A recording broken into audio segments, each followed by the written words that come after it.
गरीब के पेड़ पर जादुई बैंगन। मचलापुर नामक एक गांव था जहां रोहित अपने परिवार के साथ बहुत खुशी से रह रहा था। उसके परिवार में उसकी मां प्रभा, बहन सौम्या और बड़ा भाई राकेश और भाभी नीता थी। रोहित पेशे से किसानी करता था। वह कम पढ़ा लिखा भी था, पर उसका भाई राकेश, उसने शहर जाकर पढ़ाई की थी। इसी बात का उसे घमंड था। वह घमंड उसकी पत्नी में भी था। रोहित अपने खेत में हल चलाकर तपती गर्मी में घर आया ही था कि रोटी बनाते हुए भाभी से कहता है, भाभी, मैं घर आ गया। आज बहुत गर्मी थी, थोड़ा सा पानी दे दीजिए। और खाने में क्या बनाया है? देवर जी, मैं आपकी नौकरानी नहीं हूँ, तो पानी आप खुद पी लीजिए। और खाना मैंने आपके लिए बनाया नहीं है, मैंने सिर्फ राकेश जी और माँ जी का ही खाना बनाया है। बाकी आप अपनी बहन का भी खुद बना लेना, मुझे और भी काम है। जब देखो भाभी भाभी करके नौकर बनाने का काम करवाता है। जी भाभी। थका हारा खेत से घर आकर रोहित पानी पीकर खुद चूल्हे पर टेढ़ी मेढ़ी रोटी बनाता है तो उसकी बहन कहती है, अरे भैया, आप ये क्या कर रहे हो? मैं बना देती हूँ खाना, आप वैसे भी थक चुके हो। वैसे भैया, भाभी इतनी बेरुखी क्यों करती हैं हमसे? घर के काम में भी हाथ भी नहीं बटाती, सिर्फ अपना काम करती हैं। कोई बात नहीं सौम्या, हम छोटे हैं। तभी सौम्या रोटी बनाकर अपने भाई को खिला देती है, जहाँ भाई भी उसे अपने हाथ से खाना खिलाता है। और घर की बड़ी बहू घमंडी होने के कारण आलसी भी थी। उसे किसी के जज्बातों से कोई मतलब नहीं था, सिर्फ अपने पति से मतलब रखती थी। कभी कभी तो सौम्या रोहित को वो यूं ही सुना दिया करती थी। साथ ही घर में पैसों की बहुत कमी थी, जहाँ बड़ा बेटा अच्छा पैसा कमाता था और किसी को भी नहीं देता था, पर छोटा बेटा अपने खेत में जो भी उगाता उसे बेचकर अपनी माँ बहन का खर्चा चलाता था। पर एक दिन उसके खेत की सब्जी के पेड़ पौधे सब खराब हो गए, यहाँ तक कि पसंदीदा बैगन भी। ये देखकर रोहित अपनी माँ की गोद में सर रखकर कहता है, माँ, मैंने इतनी मेहनत करी थी, इसके बावजूद मेरे खेत में सारी फसल बर्बाद हो गई। अब मेरे पास पैसे भी नहीं है, क्या होगा? चिंता मत कर बेटा, तेरा बड़े भाई पैसे वाला है, उससे पैसे मांग ले और खेत में दोबारा खेती कर, क्या पता कुछ अच्छा हो जाए। मुझे नहीं लगता कि बड़े भैया पैसे देंगे, पर एक बार कहकर जरूर देखूंगा। आखिर सौम्या की शादी का खर्चा भी तो मेरे कंधों पर है, क्योंकि भाई ने पहले ही इनकार कर दिया। ये बोलकर रोहित अपने बड़े भाई राकेश के पास जाकर पैसे मांगता है। तभी वह तेवर दिखाकर कहता है, क्या बोला तुमने? मैं तुम्हें तुम्हारे खेत में उन पेड़ पौधों के लिए पैसे दूं? बिल्कुल नहीं। देखा, अगर आज तुम मेरी तरह पढ़ लेता तो गवार नहीं होता। खैर, मैं किसी को एक फूटी कौड़ी नहीं दूंगा, और मैं यहाँ रहूंगा भी नहीं अब तुम जैसे गंवार लोगों के साथ। मैं और मेरी पत्नी शहर में रहकर शहर के तौर तरीके से जिएंगे। भैया, आप जा रहे हैं? आप जानते हैं माँ की तबीयत बिगड़ी हुई है, फिर भी। मुझे कुछ नहीं पता, सब तुम ही करो, मैं तो चला। अगले 2 दिन में ही राकेश अपना सामान बांधकर पत्नी के साथ शहर की ओर रवाना हो जाता है। वहीं दूसरी ओर घर के खर्चे, माँ की दवाई, बहन की शादी को लेकर रोहित के मन में बहुत कुछ चल रहा था, क्योंकि कमाई का जरिया ठप हो गया था। वह दूसरी जगह काम भी करता है तो लोगों से काफी कुछ उल्टा सीधा सुनने को मिलता है। अपनी माँ बहन के पेट को पालने के लिए वह लोगों की सुनता है, फिर एक बार काम से निकाल दिया जाता है। ऐसे में परेशान होकर वह अपने उजड़े हुए खेत में जाता है, जहाँ उसके सारे पेड़ पौधे तहस नहस हो रखे थे। हे भगवान, आपने मेरे साथ ऐसा क्यों किया? इतनी परिश्रम के बाद भी मुझे सफलता नहीं मिली, न मेरी नौकरी रही। अब मैं अपने परिवार का ख्याल कैसे रखूंगा?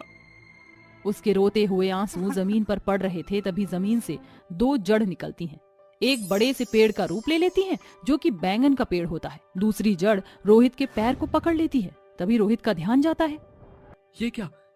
मेरे पैर में ये जड़ कैसे बन गई? अरे अरे अरे, इसकी जड़ तो कहीं जा रही है, जरा देखता हूं मैं। अपने पैरों में से वो जैसे जैसे जड़ निकालता है और धीरे धीरे उस जड़ की पहुंच तक पहुंचता है, तो सामने देखता है कि उसके खेत में एक बड़े से बैंगन का पेड़ है, जिसे देखकर वो कहता है, अरे, मेरे खेत में सब कुछ उजड़ गया था, ये इतना बड़ा पेड़ कैसे आया? और इस पर तो बहुत सारे बैंगन भी हैं। रोहित चमचमाते बैंगन को देखकर 2 बैंगन तोड़ता है, जिसके तोड़ते ही वहां 2 नए बैंगन आ जाते हैं और अचंभित होकर कहता है, अरे बाप रे बाप, ये क्या, बैंगन तोड़ने के बाद दोबारा बैंगन आ गए? कहीं ये जादुई बैंगन का पेड़ तो नहीं है? तभी जादुई बैंगन पेड़ खुशी से झूम कर कहता है, तुमने बिल्कुल ठीक पहचाना, मैं एक जादुई बैंगन का पेड़ हूँ। तुम इतने हताश परेशान थे कि तुम्हारे आंसुओं से मैं पिघल गया और मेरी जड़ जमीन से निकलकर एक बड़े जादुई बैंगन के पेड़ में तब्दील हो गई। अब तुम जितने मर्जी चाहो इस बैंगन को तोड़ सकते हो, ये कभी खत्म नहीं होंगे, न खराब होंगे। इन्हें बेचकर तुम अपने घर की सारी स्थिति ठीक कर सकते हो। अरे सच में? मुझे तो यकीन ही नहीं हो रहा। मेरी मदद करने के लिए बहुत बहुत शुक्रिया। फिर रोहित जादुई बैंगन को तोड़कर अपने गमछे में रखता है। तभी पेड़ पर और बैंगन आ जाते हैं। जादुई बैंगन पेड़ का शुक्रिया अदा करके वो घर पर बैंगन ले जाता है। ये देखकर माँ और बहन कहती हैं, भैया इतने सारे बैंगन कहाँ से लाए? तुम पर तो पैसे नहीं थे। हाँ बेटा बताना, अभी तक तो तेरे हाथ खाली थे, अचानक कैसे भर गए? माँ ये समझ लो भगवान ने हमारी सुन ली। मेरे खेत में जादुई बैंगन का पेड़ उगा है जिससे अब हम अच्छी जिंदगी काटेंगे। सौम्या तुम बैंगन का भरता और बैंगन के पकौड़े चाय के साथ बना दो। उसके बाद मैं मंडी में बैंगन का इतना सस्ता दूंगा कि पूरे बाजार में कोई बेच नहीं रहा होगा। इससे सभी लोग मेरे बैंगन खरीदेंगे। अरे वाह बेटा, ये तो बहुत अच्छी तरकीब है। कुछ ही देर बाद तीनों मिलकर बैंगन के पकौड़े का नाश्ता करते हैं। उसके बाद रोहित मंडी में ढेर सारे बैंगन लेकर बेचने के लिए निकल जाता है। बैंगन ले लो, बैंगन 10 रुपए किलो, सस्ते ताजा ताजा बैंगन ले लो, बड़े बैंगन, छोटे बैंगन, बनाओ इसका भरता, पकौड़ा, सब्जी, अचार, बैंगन बैंगन। अरे आप तो बहुत सस्ते बैंगन दे रहे हो, जरा 1 किलो दे दीजिए। क्या इतने सस्ते बैंगन? मुझे तो 2 किलो दे दीजिए भाई साहब। ये लीजिए आपके बैंगन। कुछ ही देर में एक एक करके रोहित के सारे बैंगन खत्म हो जाते हैं। वह दोबारा से जादुई पेड़ से बैंगन तोड़ कर लाता है और मंडी में बेचता है। सस्ते के कारण फिर से बैंगन खत्म करके वह अपने घर लौट आता है, जहां उसकी पहली कमाई बहुत ज्यादा होती है। इससे तीनों खुश हो जाते हैं। इसी तरह रोहित जादुई बैंगन पेड़ की मदद से रोज बैंगन बेचता है, जिससे उसे काफी मुनाफा होता है। 6 महीने बाद पैसे इकट्ठे करके वह अपनी बहन की शादी एक अच्छे घर में करा देता है। वहीं दूसरी ओर अपनी माँ का इलाज भी करवा देता है, जिसके बाद उसकी माँ स्वस्थ हो जाती है। तभी प्रभा कहती है, बेटा तूने अपने भाई के जितना पढ़ा लिखा ना होने के बाद भी इतनी परिश्रम और सफलता प्राप्त की है। मैं बहुत खुश हूँ और अपनी बहन की शादी भी कर दी। मैं भी ठीक हूँ। तू अपने ऊपर भी ध्यान दे, मैं भी अपनी बहू पर हुक्म चलाऊं। बड़ी बहू बेटों ने तो वो रूप दिखाया जो मैं कभी सोच भी नहीं सकती थी। क्या बोलूं माँ, आप ही कोई अच्छी सी लड़की देख लो जिससे मैं शादी कर सकूं। ठीक है बेटा। ये कहकर प्रभा रोहित के लिए लड़की ढूंढती है। वहीं दूसरी ओर रोहित जादुई बैंगन पेड़ से बैंगन को बेच देता है। उन पैसों से वह गरीब लोगों की मदद करता है और उन्हें भी खाने के तौर पर बैंगन बांट देता है। वह किसी को भी अपने घर से खाली हाथ नहीं भेजता था। शुभ मुहूर्त देखकर प्रभा अपने बेटे रोहित की शादी सुप्रिया नाम की सुशील लड़की से करा देती है, जिसके बाद सुप्रिया घर की सारी जिम्मेदारी संभालती है और रोहित एक अच्छा खासा व्यापारी बनकर खुशी खुशी रहता है। धामू बाजार में ठेले पर सब्जियां बेच रहा होता है। आलू ले लो, प्याज ले लो, टिंडे ले लो, हरी सब्जियां ले लो। आओ आओ भाई, आलू ले लो, प्याज ले लो, टिंडे ले लो। भाई साहब जरा आधी किलो आलू तो देना। हाँ हाँ बहन जी, ये लीजिए, अभी के अभी तोल देता हूँ। धामू आधी किलो आलू तौल देता है और उस औरत को दे देता है, जिसके बाद वह बाजार में ठेले को यहाँ से वहाँ ले जाकर लोगों को सब्जियां बेचता रहता है। इसी प्रकार उसका रोजमर्रा का खर्चा चल रहा था। शाम होते होते धामू कमाए हुए पैसों में से कुछ दवाइयाँ खरीदता है और घर को लौटने लगता है। अरे भाई रात हो गई है, मेरी पत्नी और मेरे बच्चे मेरा इंतजार कर रहे होंगे। धामू जैसे ही घर पहुँचता है, उसकी तीनों काली बेटियां घर में साफ सफाई और खाना बना रही होती हैं। अरे मेरी बच्ची हो, तुम इतनी छोटी सी उम्र में घर के काम क्यों कर रही हो? पिताजी, माँ की तबीयत बिल्कुल भी ठीक नहीं है। सुबह से सिर्फ आपका ही नाम पुकार रही है। हाँ पिताजी, आज उन्हें दवाई लिए हुए पूरे 1 हफ्ता हो गया है। पिताजी, आप पहले माँ के पास चले जाइए। जैसे ही धामू निर्मला के पास जाता है, निर्मला दर्द से करहा रही होती है। देखिए जी, मेरा कुछ नहीं पता कि मैं कब इस दुनिया को छोड़कर चली जाऊं। हमारी 3 बेटियां हैं, अब आपको उनकी जिंदगी बनानी है। मुझसे वादा करो कि आप हमारी तीनों बेटियों की परवरिश अच्छे से करोगे। मैं तुमसे वादा करता हूँ निर्मला, मैं अपनी तीनों बेटियों की परवरिश अच्छे से करूंगा, लेकिन तुम ऐसा कुछ मत कहो, तुम्हें कुछ नहीं होगा। धामू इतना कह ही रहा होता है कि तभी अचानक से निर्मला की आंखें बंद हो जाती हैं, जिसके चलते धामू बहुत फूट फूट कर रोने लगता है। धामू अपनी पत्नी निर्मला का अंतिम संस्कार कर देता है, जिसके बाद वह सब्जी बेचकर अपनी तीनों बेटियों को पढ़ाने लिखाने का काम शुरू कर देता है। मेरी बेटियों, मैं चाहता हूँ कि तुम अपनी माँ का सपना पूरा करो और पढ़ लिख कर कुछ बनो। मैं तुम्हें किसी काबिल देखना चाहता हूँ। उस दिन के बाद से धामू दिन रात मेहनत करता है और सब्जी बेचने के साथ साथ वह एक फैक्ट्री में काम करना भी शुरू कर देता है। देखते ही देखते कुछ समय बीतने लगता है, जिसके चलते उसकी बेटियां शादी के लायक बड़ी हो जाती हैं। एक दिन धामू फैक्ट्री में काम कर रहा होता है। जिस मशीन में धामू काम कर रहा था, अचानक से वह मशीन खराब हो जाती है और धामू के दोनों हाथ उस मशीन के अंदर आ जाते हैं। जिसके चलते वह बेचारा अपाहिज हो जाता है। पिताजी, पिताजी ये क्या हो गया आपके हाथों को? पिताजी ये सब कैसे हुआ और किसने किया? बेटी, इसमें किसी की कोई गलती नहीं है। मेरी ही गलती की वजह से मेरे दोनों हाथ मशीन में चले गए और मैं अपाहिज हो गया। नहीं पिताजी, ऐसा मत कहिए। आपके दोनों हाथ अभी सही सलामत है। हम तीनों बेटियां आपके दायां और बायां हाथ हैं। बेटियों, मैं तुम्हें पढ़ा लिखा तो नहीं पाया, लेकिन तुम्हारी शादियों के लिए मैंने कुछ पैसा जोड़ा है। तुम शादी करके अपना घर बसा लो। आपको इस हालत में कैसे छोड़ सकते हैं पिताजी? अरे बिटिया, बेटी तो पराया धन होती है।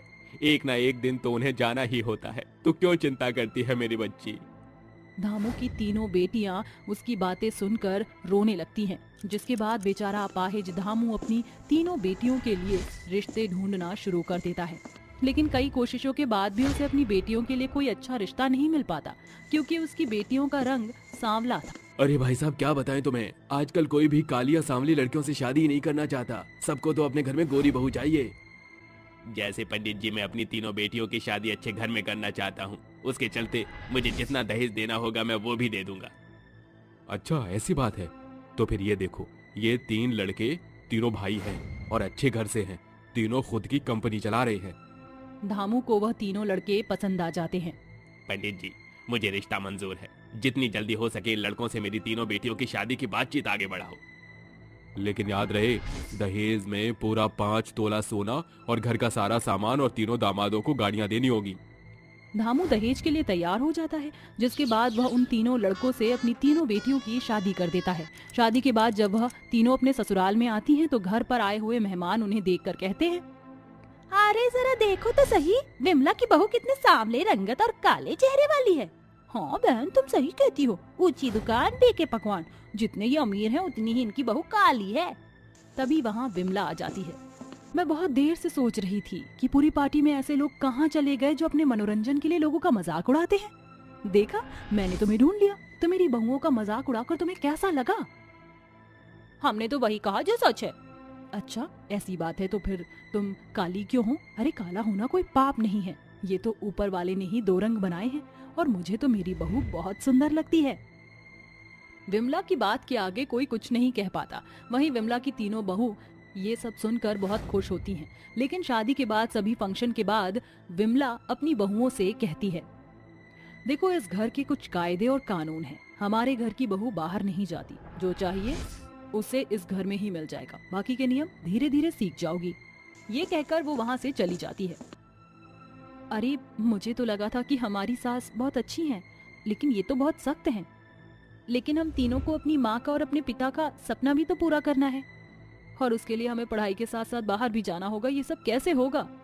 तीनों बहनों को अपनी माँ का सपना पूरा करना था, जिसके चलते वो अपने ही घर में छुप छुप कर पढ़ाई शुरू कर देती हैं। जब रात के समय घर के सभी सदस्य सो जाते हैं, तब तीनों बहनें अपनी किताब निकाल कर पढ़ाई शुरू कर देती हैं। देखते ही देखते वह तीनों बहनें पढ़ाई करके कुछ न कुछ बन जाती हैं। निशा डॉक्टर की पढ़ाई पूरी कर लेती है, आयशा वकील की और राधा कलेक्टर की, जिसके बाद वह तीनों अपने पिता के पास जाती हैं। पिताजी, देखो, मैं वकील बन गई और मैं कलेक्टर बन गई। देखो पिताजी, मैं भी डॉक्टर बन गई। आपका सपना हम तीनों बहनों ने पूरा कर दिया। आज तो सच में तुम तीनों ने मिलकर मेरा नाम रोशन कर दिया। तुम्हारी माँ यह देखकर बहुत खुश हुई होगी। तभी वहाँ अचानक से विमला अपनी कुछ बिगड़ैल सहेलियों को लेकर पहुँच जाती है, जिसे देखकर निशा, आयशा और राधा तीनों बहुत डर जाती हैं। माफ कर दीजिए माँ जी, हम अपने पिताजी का सपना पूरा करना चाहते थे, इसलिए हमने पढ़ाई की। अरे बहू, तुम क्यों माफी मांग रही हो? माफी मांगने के लिए तो मैं इन्हें लेकर आई हूँ। ये वही औरतें हैं जिन्होंने ये कहा था कि मेरी सावली बहू किसी लायक और किसी काबिल नहीं। तो देख लिया तुम सबने कि रंग और रूप कुछ मायने नहीं रखता। असल जिंदगी में इंसान की समझदारी और उसकी अच्छाई ही मायने रखती है। हाँ विमला, तुम सही कहती हो। हमें माफ कर दो। हमें तुम्हारी बहुओं के बारे में ऐसा नहीं कहना चाहिए था।